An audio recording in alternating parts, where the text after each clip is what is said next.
오늘 말씀 잘 보면요.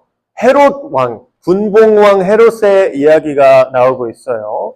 그리고 이 마태복음 14장을 보면 이 헤롯 왕과 그 뒤에 나오는 예수님의 얘기를 비교하면서 보여주고 있습니다. 그런데 우리 여러분, 합리적 사고라는 게 뭘까요? 합리적 사고. 내가 합리적으로 생각한다 라고 할 때 보통 어떤 걸 먼저 떠올리죠? 오늘 말씀에서 헤롯이 합리적으로 생각했다고 하면 세례 요한을 죽이고, 그렇죠? 죽이고 내가 필요한 대로, 내가 옳다고 생각하는 대로 살아가는 것이, 왕의 권리를 행사하는 것이 합리적인 사고였을 텐데 헤롯 왕은 그렇게까지 막 결단 있는 모습을 보여주지 못했어요. 왜 그랬을까? 이건 우리 사람한테 있는, 지금도 우리한테 있는 어떤 현상 중에 하나예요. 하나 넘겨주실래요? 우리는 이런 생각을 해요. 이 시대 사람들은 이렇게 말하곤 해요. 종교는 원시 시대에 비가 안 와서 농사가 안 될 때 비 오게 해주세요. 막 비는, 어떤 신에게 비는, 그런 게 종교지. 과학과 문명이 이렇게 발전했는데 아직까지도 무슨 신을 생각하니?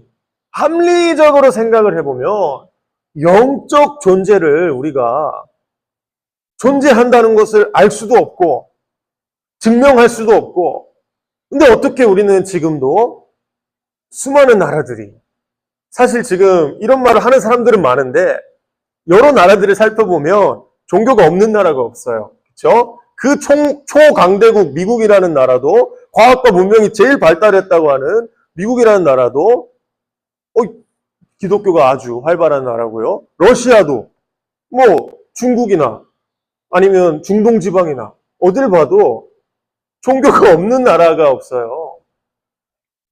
그만큼 어떤 영적인 존재에 대한 믿음이 사람들 사이에는 있는데, 그런데 이제 우리 중고등부 친구들처럼 학교에서 배운 커리큘럼을 따라서 이렇게 사고하는 방식에 따라서 생각을 해보니까 내 가치관에 내가 이 세상을 살아가는데 어떤 신적 존재가 필요하지 않은 세상에 우리는 살아가고 있는 것처럼 교육을 받습니다. 이렇게 생각하기가 쉬워요. 그런데요, 모순되는 부분이 있어요. 다음에 한 장 넘겨주세요. 진짜 내가 막 위기 상황에 처하면요, 갑자기 없던 신도 막 찾아요. 내가 다른 신의 이름을 교회에서 나열하긴 좀 그래가지고 땡 처리를 했어요. 하나님, 예수님, 부땡님, 알땡 신이시여, 막 이렇게. 어떤 내가 시험을 치르든 면접을 앞두고 있든 그런 상황일 때도 있고, 어떨 때는 내 가족이 너무 아파. 정말 위독한 상황, 아니면 내가 너무 위독해. 죽기 직전이야. 이런 상황에서는 나도 모르게 이 어떤 친구나 가족이나 나 자신도, 물론 이 세상이 가르치면 그거예요. 내가 이 세상에서 나를 책임질 수 있어야 된다. 너만이 너의 어떤 보증수표고 너를 의지해야지 이 세상을 살아갈 수 있다라고 가르치면 받는데, 이런 어떤 극적인 상황 앞에서는 나를 믿어서 어떡할 거예요? 내가 나를 살려줄 수가 없는데, 의사 선생님을 믿든지. 근데 사람들도 우리가 경험하다 보면 결국 믿을 수 없는 존재라는 거야. 그렇게 내가 우러러보고, 어린 시절에 우러러봤던 부모님들조차도 좀 커보니까 내가 또 생각이 자라고 다시 바라보니까 그렇게 위대한 존재는 아닌 것 같고, 뭔가 결함이 있는 분들인 것 같고, 완전히 의지할 수는 없는 것 같은 그런 어떤 모순에 빠지게 되죠. 분명히 내가 이 세상을 이끌어갈 주체여야 되는데 세상을 살아보니까 그럴 수는 없는 거예요. 분명히 어떤 영적 존재의 나를 의지시킬 수밖에 없는 상황에 부딪히기도 한다는 거죠. 헤롯 왕도요, 다르지 않았어요. 헤롯 왕은 더 심했어. 한 장 넘겨주세요. 오늘 어떤 일이 있었어요? 세례 요한이, 헤롯 왕이 동생의 아내 헤로디아를 차지한 일에 대해서 그것은 옳지 않습니다 라고 잘 말했죠. 그 일에 대해서 요한을 죽이려고 했는데 두려워서 그렇게 하지 못했어요. 근데 여러 가지 두려움의 요소들이 있었어요. 한번 넘겨주실래요? 예수의 소문을 듣고서 이미 죽었어. 지금 회상신이에요. 1절, 2절은 예수의 소문을 들었는데, 세례자 요한이다 막 이러면서 놀라면서 회상신이 3절부터 나오는 건데, 이미 자기가 죽였어요. 근데 예수의 소문을 듣고서, 아니, 세례 요한이 다시 살아난 거 아니야? 하면서, 이제 예수님과 세례 요한을 두려워하고, 또, 5절에 나오는 것처럼, 민중이 두려워서, 민중이 나를 해칠까봐 두려워서, 요한을 죽이지 못했고요. 마지막에 헤로디아의 딸이, 자기의 딸이 춤을 춰서 세례 요한의 목을 요구했을 때도 마음이 너무 괴로웠지만 손님들이 보고 있는 아낌으로 그렇게 하게 되죠. 왜 마음이 괴로웠을까? 합리적인 생각을 한다면 나의 이 왕권에 위협이 되는 저 세례 요한이라는 사람은 목 베는 게 맞는 거 아니에요? 왜 감옥에 두고 지켜봤을까요? 요거 한번 마음이 괴로웠다. 요거 한번 기억해 주시고 또 넘겨주시면요. 물론 이 많은 것들 중에서 아마 제일 무서웠던 거는 헤로디아일 수도 있어요. 헤로디아의 딸이 어머니가 시키는 대로 말했고 이렇게 헤로디아의 어떤 영향력도 있었겠죠. 이런 헤롯이라는 분봉 왕을 마태복음 14장 1절에서 12절까지 비춰줍니다. 이 마태복음 기자가 헤롯 왕에 대해서 이렇게 얘기하는 이유가 뭘까요? 여러 가지 위협 속에서 불안 속에서 살아가는 이 사람들이 날 위협하고 예수라는 사람이 세례자 요한이라는 사람이 날 위협하고 헤로디아도 나에게 어떤 압력을 가하고 있고 이런 상황 속에서 내가 마음이 괴로운데도 어쩔 수 없이 세례 요한을 목을 베긴 했지만 이 스토리를 우리에게 들려주는 이유가 뭘까요? 12절 이후에 13절부터 보면요. 예수님의 행적이 나와요. 그리고 완전 비교되는 모습이 나옵니다. 막 넘겨주고 있는데 여기 볼게요. 일단은 예수님이 오병이어를 통해서 양식을 제공해 주시고요. 마지막 끝절에는 이런 부분이 있습니다. 제자들이 예수님을 두려워해요. 유령이다 하면서 소리 지르는데 예수님이 이렇게 말씀하세요. 안심하여라 나다. 두려워하지. 이 나다라는 게 아주 유명한 에고에임이죠. 에고에임이라고 들어봤니? I am. 이 출애굽기에도 나오고 또 이사야서에도 나오는데 내가 그다. 내가 하나님이다. 이거는 예수님이 처음으로 마태복음에서 처음으로 내가 하나님과 동등한 존재다. 내가 곧 하나님이다라는 걸 이걸 통해서 드러내신 부분이에요. I am 이라고 하면 문법적으로 말이 안 되죠. 나는 뭔데? 얘들아 걱정하지 마. 나는 하고 끝나요. 뭔가 그 뒤에 뭔가 있어야 될 것 같아. 나는 누구다. 나는 뭐 이렇게 얘기해야 되는데 나는 근데 이 나는이라는 말 자체가 구약을 잘 알고 있는 유대인들의 입장에서는 하나님을 뜻하는 내가 하나님이야 라고 말씀하신 것과 같은 거죠. 그러면 결국 14장에서 비교되는 헤롯 왕과 하롯 왕의 모습과 예수님의 모습을 살펴보면요. 넘겨주세요. 이런 모습이죠. 항상 불안한 왕 헤롯이 있고요. 한편에는 이것이 나를 해칠까 저것이 나를 해칠까 불안해하는 왕인데도 불안해하는 왕이 있고요. 반대편에는 평안이신 예수. 여러 가지 표현들이 있어요. Prince of Peace, 평강의 왕이라. 기묘자요, 모샤요, 이사야절에 있는데 평강의 왕이고 Peace, Bringer of Peace. 평화를 가져오시는 분. 직접 평화 자체이신 분. 평화를 이 땅에 가지고 내려오신 분. 예수님. 이 두 왕의 극명한 대비를 보여주고 있죠. 세상 것의 어떤 권위를 위임받아서 왕이라는 왕권을 가지고 있음에도 항상 불안해하는 왕과 하나님으로부터 임명받아서 하나님 그 자체이시면서 그분 안에 있는 속한 제자들과 또 따르는 백성들에게 평화를 가져다 주시는 예수님. 이렇게 대비를 이루고 있죠. 넘겨주세요. 헤롯도요. 왜 괴로워했어? 괴로워한 이유가 뭐예요? 자기도 알았던 거예요. 세례 요한이 말이 맞다는 걸.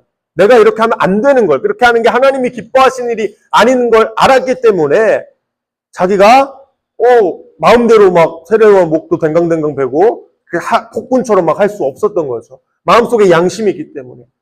이 세상에 살아가는 우리도요.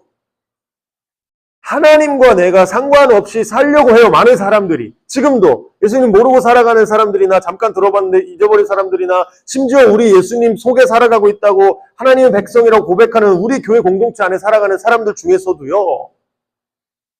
본능적으로 이 죄라는 어떤 것이 우리 안에 일하고 있기 때문에 하나님과 나를, 내 삶을 분리시키려고 해요. 그런데 또 본능적으로 아는 건 뭐냐면 진리가 어떤 것인지, 진짜 내가 양심이라고도 하죠. 내가 어떻게 살아가야 하는지를, 이렇게 살면 안 된다는 것을 알기도 해요. 이 항상 어떤 모순의 그 부딪히는 싸움 가운데서 영과 육의 싸움이라고 하죠. 바울은 이 대립 속에서 우리는 항상 살아가고 있어요.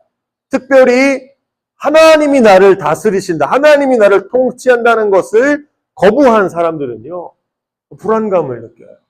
우리가 불안감을 느끼는 이유는 정말 여러 가지 표면적인 이유들이 있을 수 있는데 그 뿌리를 들어가면요, 그 뿌리에 들어가 보면 딱 한 가지예요.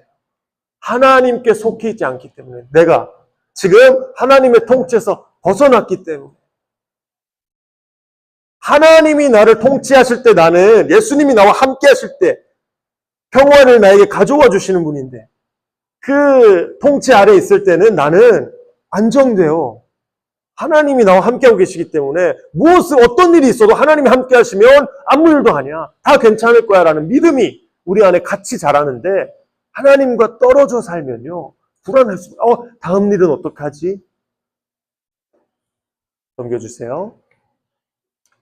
하나님이 통치하시는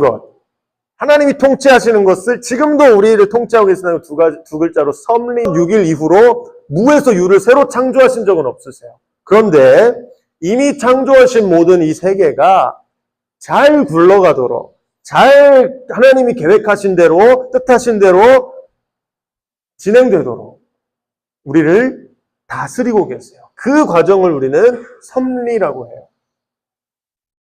성경에도 이런 구절들이 있죠. 나르는 새들과 까마귀들을 먹이시고 들의 백합화를 입히시고, 이런 하나님을 너희가 모르느냐? 아주 작은 이 미세한 부분의 것들까지 하나님께서는 다 챙겨주고 계세요. 옛날 막 아리스토텔레스 이런 철학자들의 생각에는요, 만약에 전지전능한 신이 존재한다면 그 전지전능한 신은 작은 우리 인간이라는 한낱 작은 존재, 우리 그리스 로마 신화 보면 그렇잖아요. 신들이 인간을 막 깔보고 아무런 능력도 없는 것들 하면서 좀 무시하고 자기 뜻대로 막 인간을 다스리고 이렇게 하잖아요. 그런 것처럼, 물론 아리스토텔레스가 그 그리스 신화를 믿었다는 건 아닌데 그 사상이 들어있어요. 높으신 분은, 전능하신 분은 작은 세세한 일들까지 신경 쓸 만한 여력도 없고 그렇게 할 필요도 없고 그렇게 하지도 않아 라는 믿음을 가지고 살았어요. 우리도 어쩌면 그런 생각이 조금 있을 수 있어요. 그런데 성경이 우리에게 알려주는 하나님은요, 아주 작은 까마귀와 참새들과 이 백합화들도 신경 쓰시고 먹이시고 입히시는 그런 하나님, 통치하시는 하나님을 우리가 믿고 있단 말이죠. 그 다스림 속에 우리가 살아가고 있어요. 넘겨주세요. 그런데 다른 모든 동물, 식물, 미생물 할 거 없이 다른 모든 존재들은 그렇게 다스림 받고 사는데 아무런 거리낌이 없거든요. 근데 인간만, 사람만 하나님의 통치에 거스릅니다. 거스르는 발상을 하고 내가 그 자리에 들어가려고 하고, 이런 아까 말했던 생각들을 하면서 신이 왜 필요하지? 나로 충분한 거 아닌가? 영적 존재가 내 삶에 필요한가? 이게 합리적인가? 나에게 정말 내가 살아가는 삶에 합리적으로 이 존재가, 신이라는 존재가 필요한가라면서 일종의 영적 반역을 하는 유일한 존재가, 하나님의 창조물 중에서 반역하는 유일한 존재가 사람이에요. 다른 어떤 꽃들이 하얀색으로 지었는데 막 보라색 빛을 내고 이러지 않아요. 하나님이 해가 뜨라고 하셨는데 달이 뜨고 이러지 않는단 말이에요. 창조의 질서, 법칙 그대로 사는데 인간만 하나님의 창조 질서를 거역하고 하나님과 나를 분리시키려고 노력하죠. 그 이유는 죄 때문이에요. 마지막이에요. 넘겨주세요. 하나님을 내 삶의 통치자로 인정하지 않아요. 하나님이 계신 것까지는 인정하긴 해요. 하나님이 계실 수는 있어. 근데 하나님이 나를 다스리시는 건 용납 못해. 아담도 그랬죠. 처음 죄를 짓고 부끄러워졌을 때 도망가요. 하나님이 날 찾으실까 두려워서 도망가고, 가인도 그랬고요. 사울도 알게 모르게 이렇게 직접적으로 한 건 아니지만 내가 어떤 방식으로 이 백성을 다스리겠다라는 그것이 하나님의 통치 방식보다 앞서서 하나님을 반역하게 되고 하나님께 버림받고, 오늘 나오는 헤롯도 마찬가지죠. 내 방식대로 이 세상을 다스릴 거야 라는 어떤 자기의 생각 때문에 하나님이 내 삶의 통치자라시라는 것을 아예 까먹은 건 아닌데 약간 괴로워하고 불안해하면서 이게 맞는데 이거 죽이면 안 되는데 하면서 남겨두고는 있지만 결국에는 다른 사람의 말에 더 귀를 기울이는 그런 삶을 삽니다. 마지막으로 친구들한테 한번 물어보고 싶어요. 우리는 하나님이 내 삶의 통치자로 계신다는 것, 섭리하고 계신다는 것, 내 삶을 내가 태어나기도 전부터, 태어났을 때부터, 모든 순간부터, 내가 죽는 그날까지 하나님이 손길로 다스리시지 않는 부분이 하나도 없다는 것을 인지하면서 살고 있나요? 아니면 그래도 하나님이 나를 세상에 있게 하신 건 상관없는데 그래도 내가 지금 이 선택을 하는 건 내 자유지 라고 하나님과 나를 분리시키려고 하고 있지는 않나요? 이 세상에 살면서 불안한 일들이 정말 많을 수도 있어요. 당장 다음 달 카드값이 없는 상황이 있을 수도 있고, 무슨 대회에 나가야 되는데 준비가 안 됐거나, 아니면 시험을 쳐야 되는데 어떡하지? 여러 가지 상황들이 있을 수 있어요. 그런데 진짜 하나님을 알고 교제하는 사람은요, 불안하지 않아요. 전사님, 우리 친구들이 죄, 하나님과 나를 떨어뜨려 놓는 이 죄의 문제라는 것을 인식하고 그 문제를 해결해 주시기 위해서 평화의 왕이신 예수님께서 오셨다는 것, 그리고 그분이 십자가에서 대가를 치러주신 덕분에 우리가 하나님과 다시 교제할 수 있고 하나님의 통치 아래 들어갈 수 있다는 것을 잘 알고 이 땅 가운데서 사셨으면 좋겠습니다. 내가 지금 여기 앉아 있는 것, 내가 지금 조금 있다가 점심을 먹을 수 있는 것, 공부하러 갈 수 있는 것, 펜을 잡을 수 있는 것, 이 모든 것들이 하나님의 통치 아래 있기 때문에 가능한 것이라는 것을 잘 인지하시고, 내 삶 속에서 어떤 어려움이 닥쳤을 때 위기와 어려움 속에서만 하나님을 잠깐 찾는 그런 신앙의 믿음의 사람들이 아니라 항상 어느 순간에서든지 나는 하나님의 통치 아래 있다라는 걸 인지하고 그 사실을 고백하고 그렇게 하나님과 교제하면서 하나님이 나를 통해 이루실 일들을 찾아가는 그런 우리 중고등부 친구들 되시기를 바라겠습니다. 아멘인가요? 네. 기도하고 하겠습니다.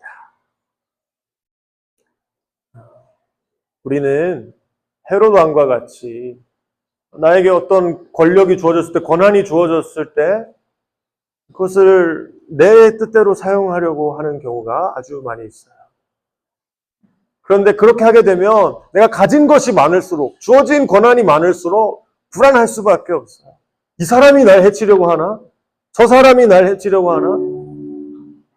이것이 저것이 나를 괴롭히려는 것 아닐까? 내가 이 문제를 잘 해결하지 못하면 어떡하지? 여러 가지 불안거리에 빠지곤 해요. 그런데 우리는 그런 헤롯 왕과 비교된 이 땅에 우리에게 평안을 주시기 위해 오신 예수님을 기억해야 됩니다.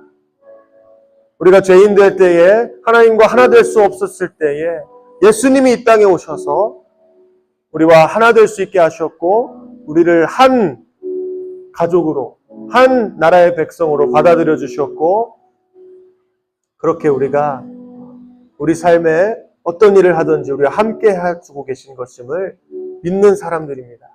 우리가 그 믿음을 고백하면서 매일매일 내가 내 어떤 것을 해야 될 것 같은데 영과 육이 싸울 때 육적인 것들을 내려놓고 영적인 것을 바라볼 수 있도록 하나님이 나를 위해 베푸신 그 일들을 바라보면서 이걸 다 이겨낼 수 있도록 우리 기도하면서 그런 마음 달라고 하나님께 교제하는 시간 가도록 하겠습니다. 기도하겠습니다.